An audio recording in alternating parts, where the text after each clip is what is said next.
Well, before we hear the second set from DJ Rickbats, we're going to sit down and talk to him for a few minutes. I first got to know him at this really fun festival that the Wake the Dead folks put on in Denver back in 2017. It was called Spiritual Cramp, and Rickbats and I DJ'd along with a bunch of other DJs from all around the world and a bunch of bands. It was super fun. And he joins me now to talk about his career as a DJ and some fun events that he has coming up. Hello, DJ Rickbats. Welcome to New Music Mondays. Hey, thank you for having me. Yeah, for sure, man. Thank you for being on the show, and thanks for your awesome sets. Really appreciate it. For sure. So you are at this moment a resident at the San La Muerte Festival. Which is in Austin, but you live in San Antonio, or is it San Antonio? Yeah, I live in San Antonio. The festival is, well, just this past year was the first time it wasn't in San Antonio. It's now being held in Austin. They relocated it, and for venue purposes. I mean, there was some venue issues. Right, and San Antonio and Austin are not too far apart from each other, right? No, it's like a hour 20. Yeah, like that. That's what I remember too. I drove once from Austin to San Antonio to see the Alamo. Yeah, it's like super close. Yeah. Great. Well, let's go back in time and talk to us about, when you first realized that music was more than just sort of a passing form of entertainment and that it was something that you really connected with. Birth. Yeah. Good answer. But like, yeah, I mean, music has been a huge part of my life, like from as far back as I can remember. I mean, I've always been into some form of music throughout my entire life. I mean, it took me up until about 1990 to discover goth. But, before that, it's weird because my roots are in like metal. Like I came from a metal background. But then, I kind of through that, like that was, I don't know, I found goth and decided that it suited my personality so much more. Yeah, goth is an interesting. Became a really big part of who I am, and like really shaped my, who I became. It's kind of a combination of like punk rock and metal anyway, right? So it totally makes sense. It's definitely got, a lot of influences there, I mean, it's a lot of crossover. Yeah. So when did you start becoming a DJ? How did you make the decision like, hey, I want to be a DJ, I want to play music for people? I would say that probably came from even before I like legit found goth. I used to go to a club here in the Valley called Club X, and man, I must have been 15, 16, and they had like an all ages thing, where they would like wristband you and put big X's on your hands and stuff like that. And man, I was so mesmerized by the DJ, like I wanted to be that dude. Still remember his name to this day. His name is Tracy. And man, I wanted to be that guy, because I was like, this guy has the power to introduce this music to people, and like he's like a teacher, he has like all the cool new stuff, and like I remember slipping him like napkins, saying like writing on there like, hey, what's this track or whatever, and he would write me messages back on the napkin. And like, I don't know, I just thought he was so cool, and I thought that was like a really cool position that he's in. I mean, definitely not a position to be abused, but like having that inside information, like this is the cool new tracks, and this is, you know, like basically being able to steer a crowd, or turn on a crowd to like it's really cool stuff, and I just like I definitely wanted to do that, Mm-hmm. and kind of made it a goal to like at some point in my life that I would do that. And when did it start? So, man, it probably like I would say probably about 2000. I started going like consistently where I was just like, I mean, I had a couple of like little spots, before prior or previous to that, but nothing that where I was like I'd really like started making a name for myself. And then I would say in 2000, um, I started going and like started going really hard and consistently, and started like doing lots of events and like just really like started pushing my name and started trying to get my name out there. By 2005, I was already at Treffin. Oh, okay. That's pretty good. But I mean, but not for, I mean, because I was like really like, I mean, like I set out on a mission, and um, it happened. Yeah, And well, you deserve it. I feel really lucky to have gotten to, even though we're 1,500 miles apart from each other, I'm so happy that I got to actually see you DJ in Denver. That was super fun, and you're great. thank you. Yeah, for sure. Hey, so a couple months ago, you and your partner came down with coronavirus. Yes, And, it's terrible. yeah, we were Like the all really worst thing concerned ever. about you. And glad that you're feeling better. Are you both completely better? And what was it like? Okay, so, um, man, it's what that was a crazy ride, and it was something that I never expected that I would ever have to deal with. Neither one of us really. So, um, and we caught it from people at work. Like somebody came to work with it, and both of us came down with it. Um, and about a week apart.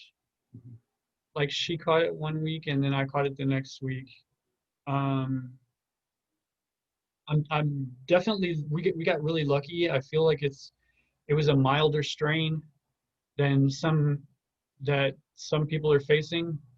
Um, I mean, from what I understand, there's several different strains. One of them is, from what I understand, is totally airborne. Um, it's brutal stuff. I mean, like one is like a super flu, and the other one will kill you dead.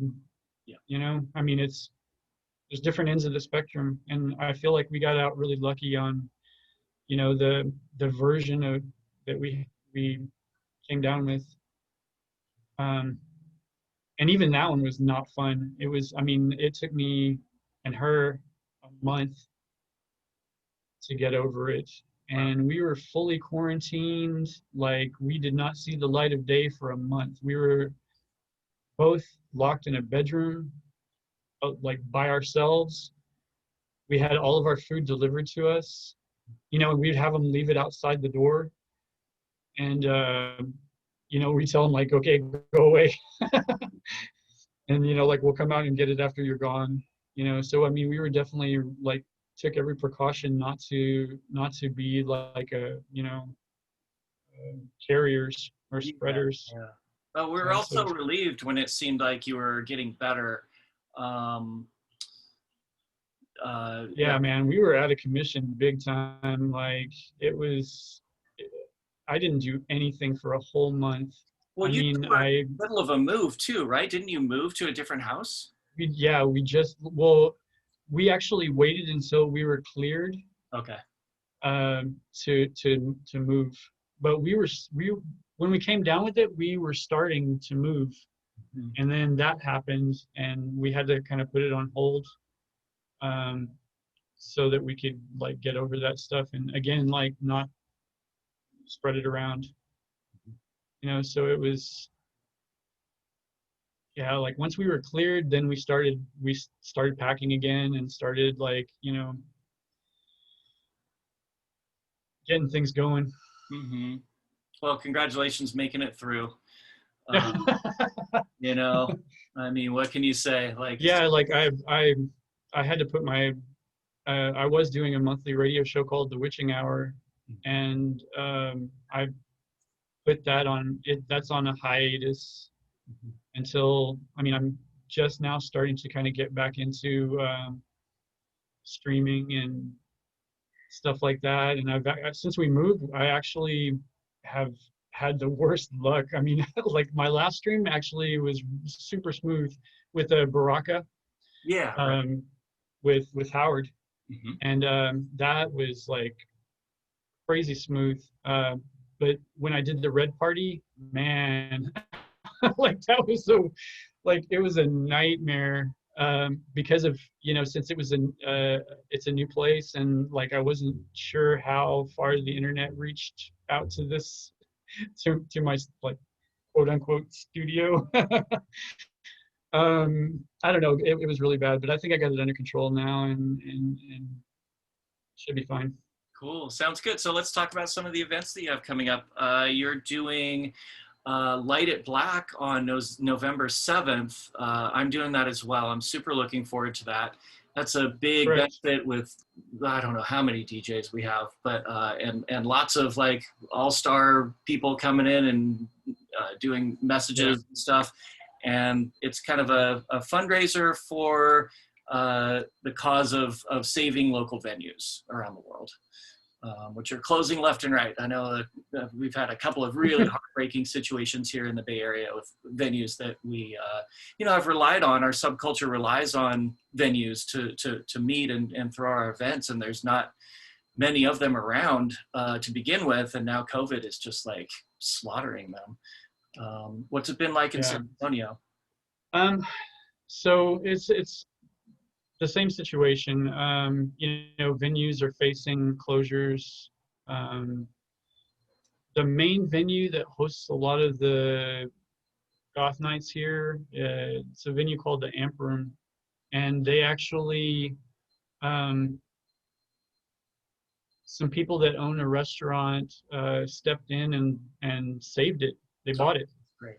Wow. So it's under new management, but so it's not owned by the same people anymore. But it looks like they're trying to take it in the same direction, Good. and like keeping the same some of the same nights going and stuff.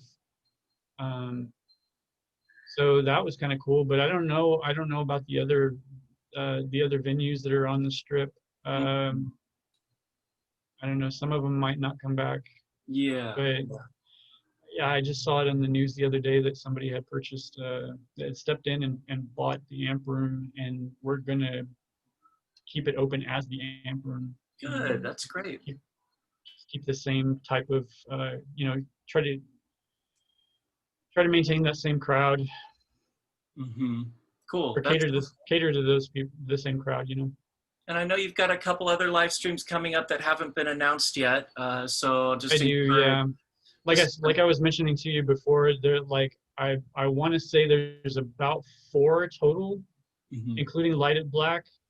Um, but since they haven't been announced yet, I kind of want to don't want to like Sure, let that let that cat out of the bag. So, sure, sure, sure. um, Yeah. but Well, one of them is there will definitely be some more, um, both, a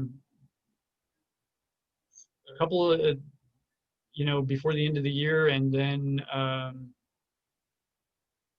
one next year for sure. yeah, yeah. Well, the January 1st one that I've That- already announced on this show. We haven't made an event page yet, but it's going to be right, a really fun festival with I think super 14 fun. DJs. I think we're up to 16 bands, something like that. It's going to be about about 13 hours of entertainment, all to benefit various anti-racist organizations around the world. So look for DJ Rickbats at that, and I'll put your contact information in every place so that people who are watching New Music Mondays and watching this interview can follow you. Yeah, super cool.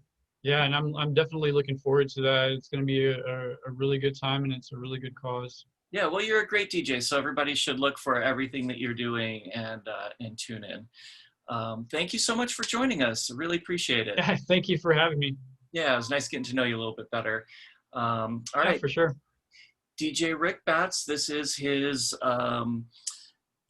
second set on the show, and you're watching New Music Mondays on twitch.tv/DavyBones. Hi everyone, hope you liked that video. If so, please like and subscribe to receive notifications when we upload more content. New Music Mondays is a live stream show every Monday from 7 p.m. to 9 p.m. on twitch.tv/DavyBonesOakland.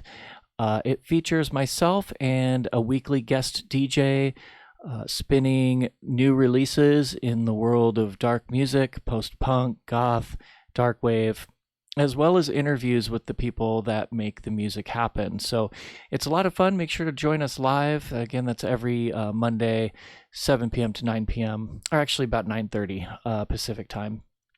The audio will always be uploaded the next day to my Mixcloud page, mixcloud.com/DavyBonesOakland.